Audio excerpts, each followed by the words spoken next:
G'day, it's Craig Wilkins from Conservation SA giving you a quick update of yesterday's state budget highlights. This is the first budget of the new Malinauskas government, and it's clear the priority is on hospital spending, which means that other areas, including the environment, have been squeezed. But it's great though to see all of the environment election commitments delivered in full, and that includes things like Aboriginal Rangers, the Commissioner for the Murray, a review into coast protection, and funding for a range of voluntary groups, including ourselves and Landcare. One thing to note though is that the Biodiversity Coordination Unit, which was a specific election commitment, has been delayed by a year by the look of it. Overall though, there's about $27 million over new initiatives over the next 4 years for the Environment Department. But to offset that, there are new efficiency savings which target the Environment Department and also the EPA and green industries. And there's also $7 million worth of savings from the previous government still washing through.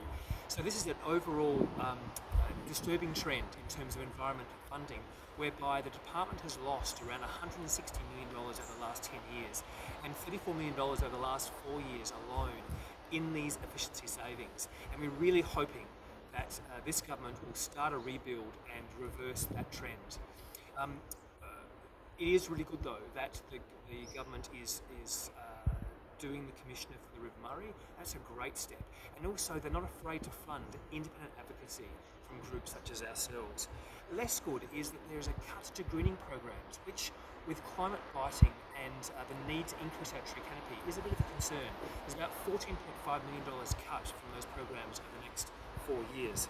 Also cut in terms of the climate is focus on home battery schemes and also charging for electric vehicles.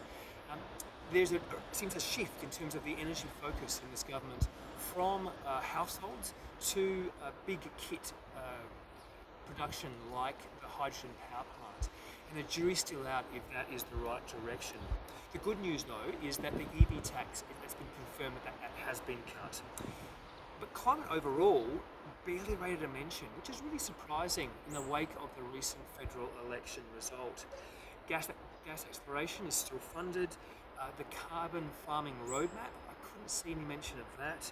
And transport, which is our fastest and largest share of, fastest growing and largest share of our carbon emissions.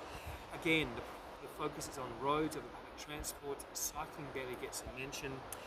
The one good thing to end with is that the North-South Motorway has been postponed for a year. This is a Godzilla of a project which will chew up every single spare dollar of transport spending from the feds and from the state over the next 10 years. It's time for a rethink about this massive project, and a pause for a year is a great start. Thanks very much.